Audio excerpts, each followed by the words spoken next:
I would like to ask if it's Piotr here. Yeah, I'm here. Okay, great. So I don't. We have maybe we are in front of with 2 minutes before, but maybe Gary is already here waiting for his session. So Rafaela, thank you very much, and Piotr, floor is yours. Okay, thank you. So first of all, thank you for inviting me here. It's an honor to share my passion and vision about this team to the maybe other audience than Polish teachers, which I try to focus today. So from the beginning, I will tell something about myself, which will clarify my vision and the view here and what I'm here. So mainly I'm an educator, but I'm not educating kids anymore. I'm educating teachers in Poland how to educate kids and how to introduce STEAM lessons in the elementary schools. And why I'm doing this? It's mainly because I'm also working at the foundation. It's a foundation that focuses on introducing STEAM lessons into elementary schools. Right now we are focusing on 4th grade of elementary school here in Poland. And why we are doing it in the 4th grade? Because after a small evaluation and from the Polish Science Ministry, they made the research that showed that on the 4th grade is the best grade when kids actually lose their interest in science and technology. So we decided to start with this grade and show them that being an engineer or engineering and even STEAM is something fun, and it's not something to be afraid of.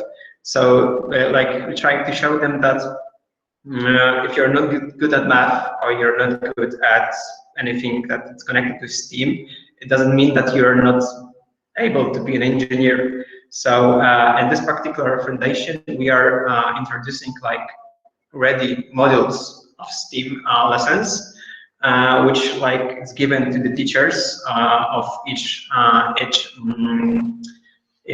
subject. So teachers trying to cooperate and show the experiments using those modules on their subjects. And one of the things that we want to after the teachers do their lessons, we want also them to expand and maybe try to introduce something more that we are giving. So we want them to start doing the research about the engineering education into STEAM on their own. And one of the things that we saw that they are not doing it, they're stopping, and they're trying only based on the things that we gave them. So so right now, as I told you, I'm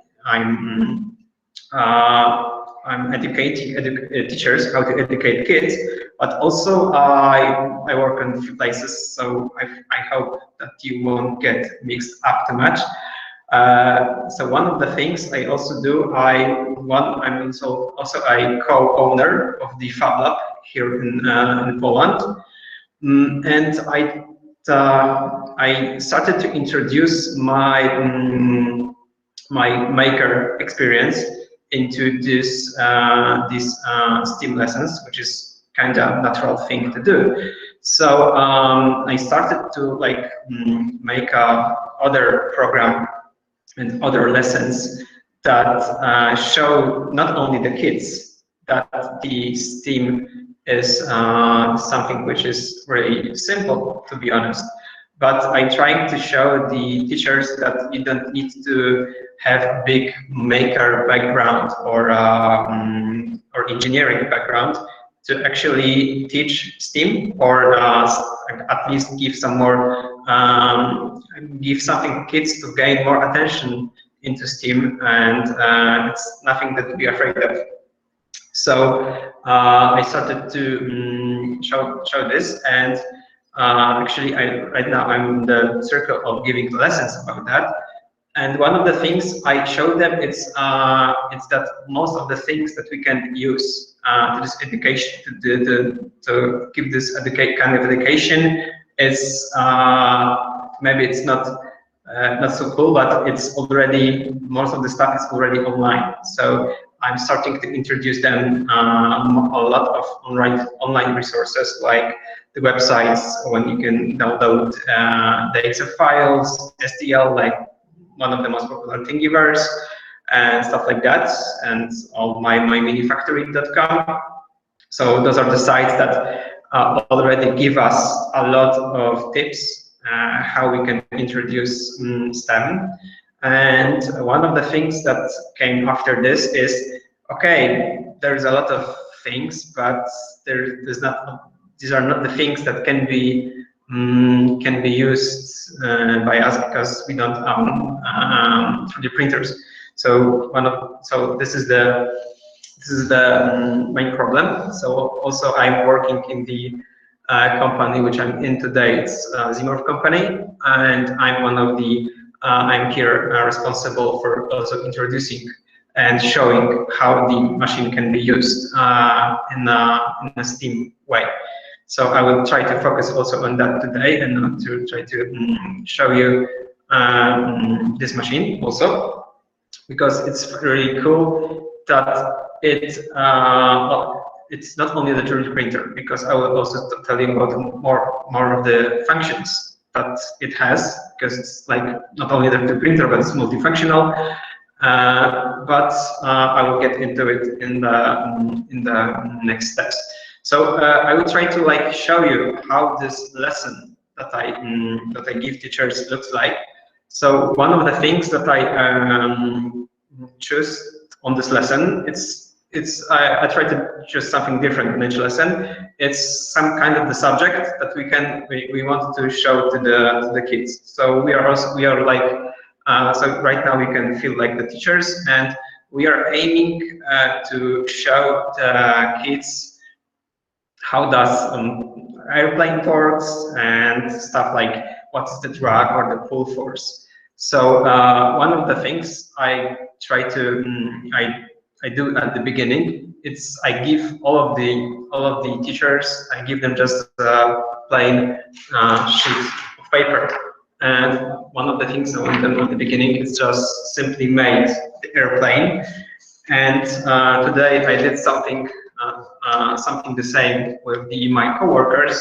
I asked them to do airplanes, so they did many versions of the airplanes. Some of them works, some of them just don't. And many people told me, but I don't know how to do the airplane. So I told them, just grab the paper and start doing. Maybe you will come up with something.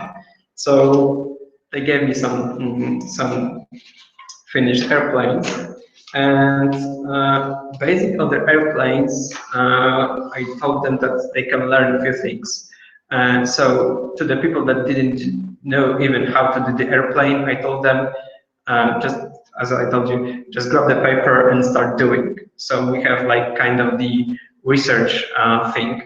So they're folding the paper, they're failing, and one of the things I always want to do with my students is teach them that the failure always leads to something. So you can always learn from the failure and actually get something out of this failure. So as people today on the office were running around the airplanes, and they started to look at each other, who succeed with the task, who didn't, and after a while I saw that people who failed start to come to people to succeed and ask them, okay, how you did that? So this is the next step I always want to see, is when the people start to share their experience and start to learn from each other.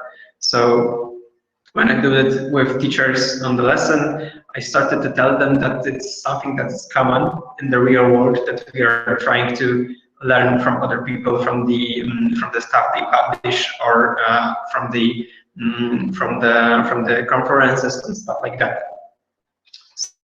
So so the first thing that they did is use the paper. So there was no any like fabrication method, actually, just in the paper. But as I told you, I showed them stuff like Thingiverse and other websites when you can download things to as STL files, something to print. So I told them that we can introduce manufacturing methods, and this introducing manufacturing methods can lead us to look at the problem on the different can the problem different approach.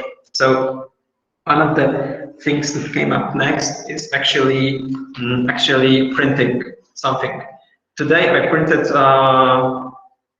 one of the things that you could find online. It's something. It's an addition to the airplane that I made from the paper. So we have the lesson from before, which is just folding the paper and doing the airplane, and then we can introduce 3D printing, which is which can lead us to more like, to be honest, infinite ways of usage. So the airplane is just a beginning. So it's just a simple propeller we can add to the paper, and there is a rubber band, and we can just make it on spin. It doesn't work right now. Some places works and it doesn't. But one of the things I also wanted to share with you is that all the stuff I did it today. So it's not what people think, that 3D printing is slow or something that it's not worth trying. I always try to encourage all the teachers that using 3D printing to make the lessons with kids more interesting is a very good way. First of all, the tip I always sell to the teachers that even if you don't know what to do, you just can show the 3D printer for the first time, and kids will look at it as we did many years before, and many years before, and we look at the microwave. So it's something like that. So right now the 3D printer works like that on the kids. But yeah, so this is just a propeller. So right now we can start using our imagination and start adding more and more stuff to this airplane. So right now we can something we did before with the folding of the paper. So doing a research and learning how to fold the paper to make the airplane fly. So right now we can start using also the online resources that we have and start doing our own research. So we can expand even more. We know that we can use two methods, which is folding and 3D printing. And this is the point where I introduce another kind of good resource, which is also online free, which is Tinkercad. It's a free website that you can everyone can just register and use it for free. It's free for education, and it's really fun because it's really kind of fun, and also good for the teachers, because you can just make the classrooms, introduce the kids, and show them how to use it. And even this is the point I also mentioned, even if you are not an expert in 3D modeling, there are a lot of lessons that you can show kids, and they just learn from the software, just doing the simple steps. And they're also like made in the way that they're aimed for the kids, so they're not getting bored in like 5 minutes to just dig into it, and they just simply learn on their own. So it's kind of you're kind of giving them a lesson and something fun and entertaining at the same time. And from my experience, I saw that kids just need like 1 hour or so to start modeling on their own. So after like first lesson of 3D modeling, you can start to 3D print their own ideas. So you can start to 3D print their models that they did, and maybe not only attach them to the paper, just maybe attach them to something different, and that gives them another point of doing the researches and trying to experiment with the stuff that they get from their experiments. So there's the way of learning, how the science works. You see, it's spinning. So yeah. So here we have this method, and then we can expand even more. We can start to introduce another methods. As I told you, the machine that I'm introducing also to the teachers is Zimor. It's quite cool because, as I told you, it's not only the 3D printer, but we can use another fabricating methods, which also give us another way of coming up to the problem that we have, which is making the airplane. Today I also prepared one thing for you, which is laser cut airplane. I laser cut it from the cardboard. There's a cardboard, and yeah, the project it's not cool. I made it today in like 5 minutes. So as you can see, it's not that hard to do it. So yeah, it also flies a bit, not so good, but it's good that I know that I made a mistake, and I can simply improve my project in the another steps and start to implement more and more improvements into this project to make it fly. So after like 3 or 4 hours with the teachers, I start to see that they are getting into it, starting to experiment on their own, start to do something that make them more and more interested into STEAM. So even if I have some like teachers that don't really get the idea at the beginning, if they start to see that their idea started to work on this particular problem, they're starting to like maybe believe in the science. I don't know how to say it, but there's this like blink in the eye, which I can see sometimes, and gives them like more and more will to actually start doing something. Yeah, so as I told you, the plane was just cut from the normal cardboard, and one of the things the machine also can do is actually do the milling, CNC milling. We have also a milling tool head.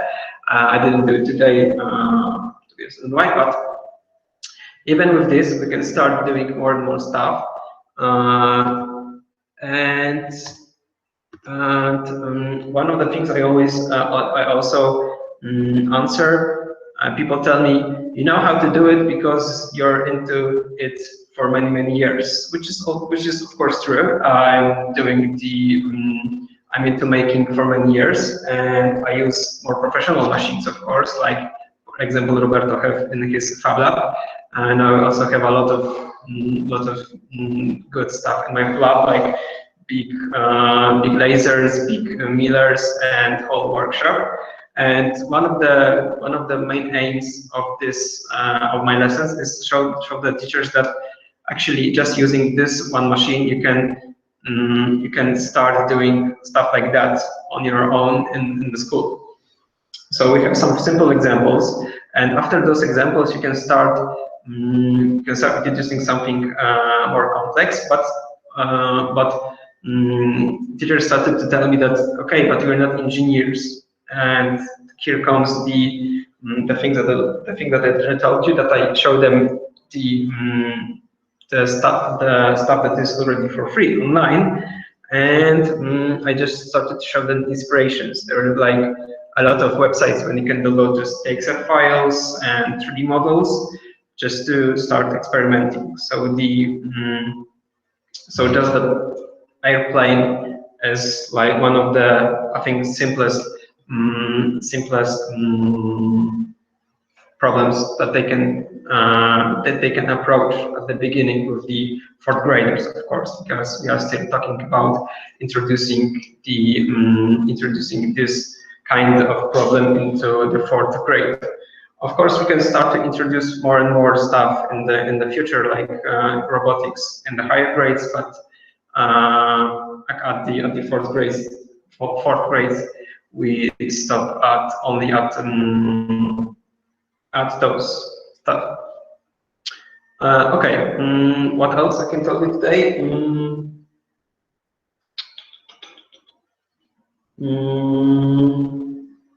Okay, I wanted just to show you how maybe how I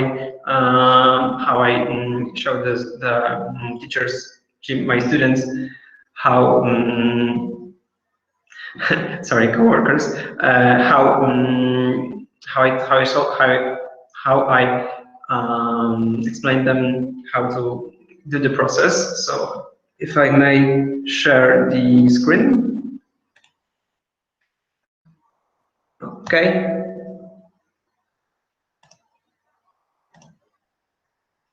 Okay, I think you can. Oh, okay, cool. So one of the things I do is just introduce them into the website that I mentioned. So we have 3 axes, we have Thingiverse, and here you can see the rubber band paper plane that I showed you. So I can just simply show them they can download the STL file, or for example from a mini factory, which have also the education section, which is kind of nice. So I always tell them that they are not alone with this 3D, not 3D, with the STEM education. There is already a lot of stuff online which they can use, and also the Tinkercad website that I mentioned before, which is also kind of cool. And for example, I just tell them to download anything, and I also introduce them the software to use. So so I tell them that they can simply choose any file, for example, Propeller, and in the few clicks they can actually have what they want ready. So because one of the things that I actually saw is that, and I mentioned it a few times already, that teachers are afraid of using the technology, and I'm trying to just bring the technology to the easiest and the lowest level of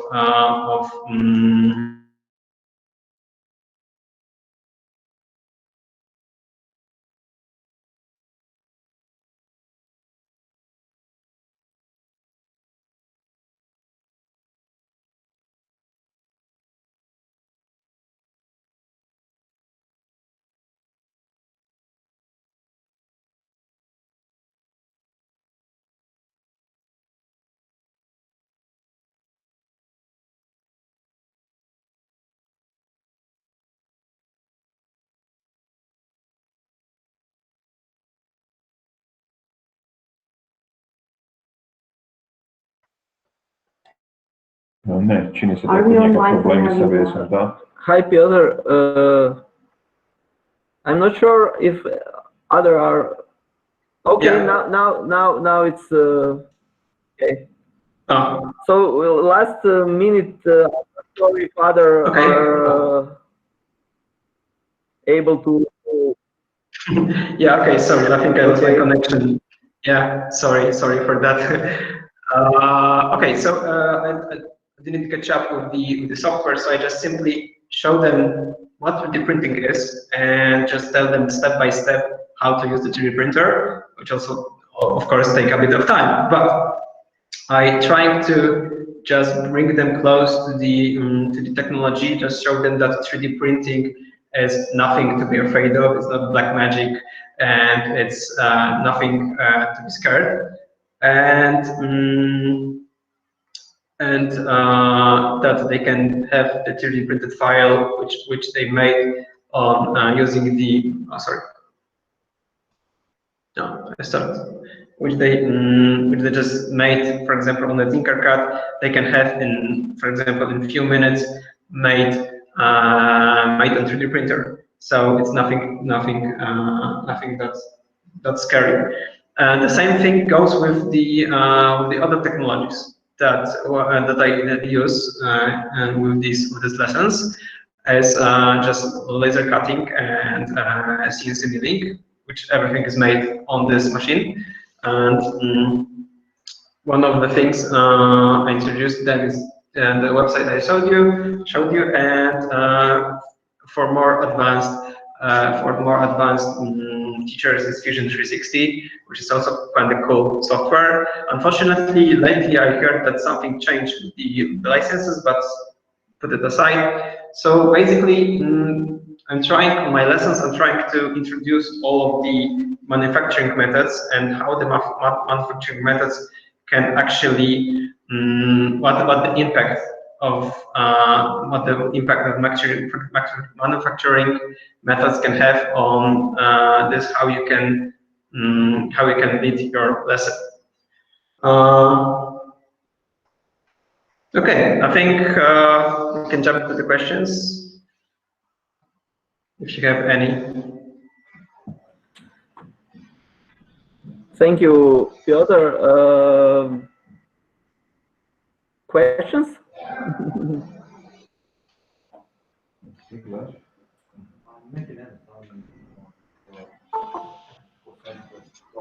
So Piotr is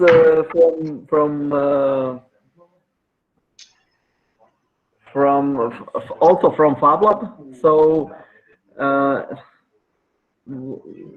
yesterday our colleagues from Barcelona, also from FabLab, on Monday from Portugal, also from FabLab.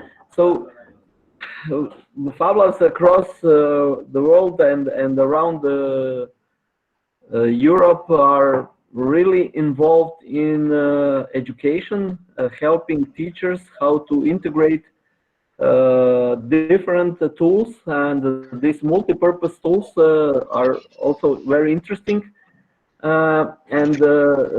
But also what we try to promote is different kind of learning. So learning by doing, very strong hands-on experience, and this is what is focused about.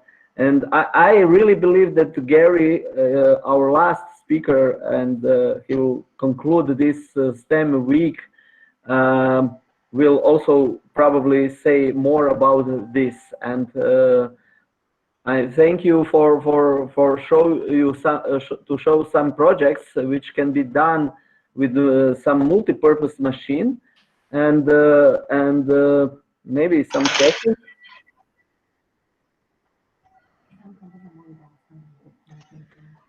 I will speak on English because we have two speakers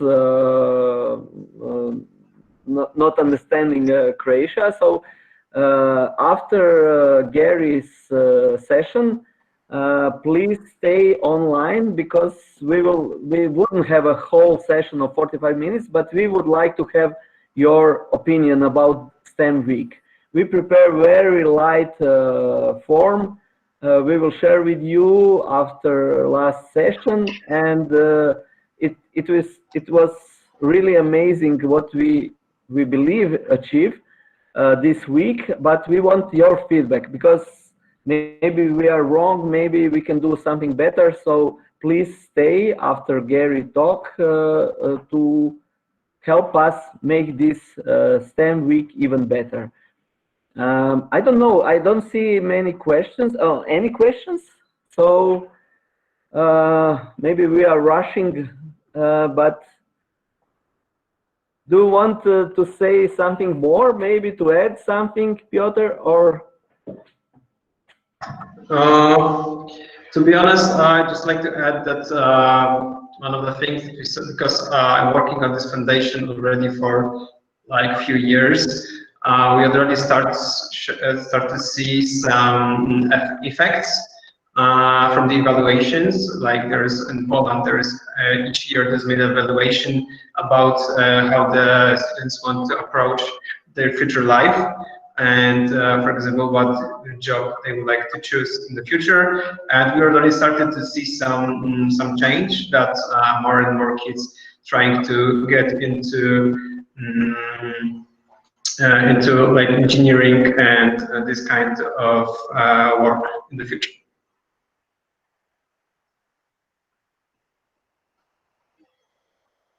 So we have questions here from Maria, which is 3D printing produce more plastic in this world. Can it be recyclable? Yeah, of course. I mean, this is something that was properly mentioned in the topic before. I mean, by the speaker before me, that the plastic can be recycled, and yeah, of course, 3D printing made a lot of plastic, but yeah, it can be recycled. Yeah, maybe just to add, there is a different type of plastics, as we heard also from Rafaela. And what we try to do in FabLab, especially when we are doing workshops and activities in the schools, to using PLA, which is biodegradable plastic made from starch. So this is also something what we raise and raise a question with the kids about plastic issues and how to manage this and what can be done, how to be responsible. So this is also one important mission, and also like circular economy, what we are trying to achieve across Fab Labs in Europe and around the world. So yeah, that's good questions. It's always when we show something with the 3D printers, there is a question, it's again plastic. So yeah, that's we are using biodegradable plastic, but also trying to recycle as much as it possible. Gary, yes, please. Yeah, just like to add something to that. I totally agree with the green side of any production of plastic. It's very difficult to get rid of. But on the other hand, it's here, and our children will be hopefully going into jobs in the future where we're using some other product. But if we think about 3D printing by itself, it is the main tool for prototyping. So all of the new devices that we have, all of the things that make our lives easier, are in many cases prototyped through 3D printing. So it's a very important part of everyday life now. But there are breakthroughs going forward. For example, Lego, who I used to work for, they now have towards a green Lego brick, which is made from vegetable material, mostly from bamboo. So in the future, and I don't think it's far away, we might have substitutes for printable plastics or moldable plastics, which will then make a much better impact on our society.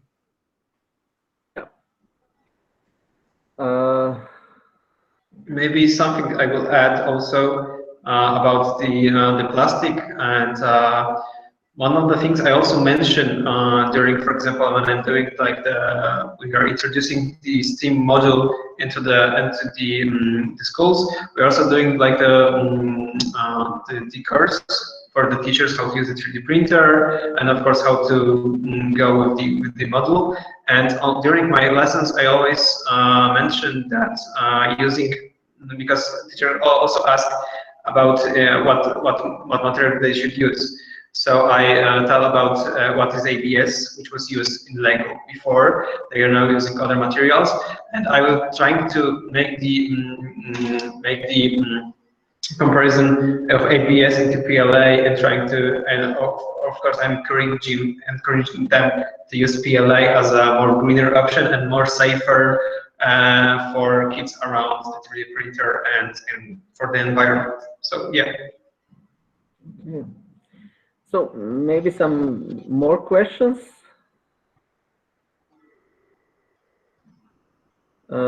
If not, I really want to thank you, Piotr, to join us and to share your experience working with the teachers, with the kids, and we really try to bring together people from all around the world to share their experience. We took this opportunity being forced to, instead of have a hands-on experience working with teachers on a workshop as we did previous years. So we try really to change this and give a new value. So we bring people from what we are not able probably to bring anymore or not physically. So yeah, thank you very much to join us.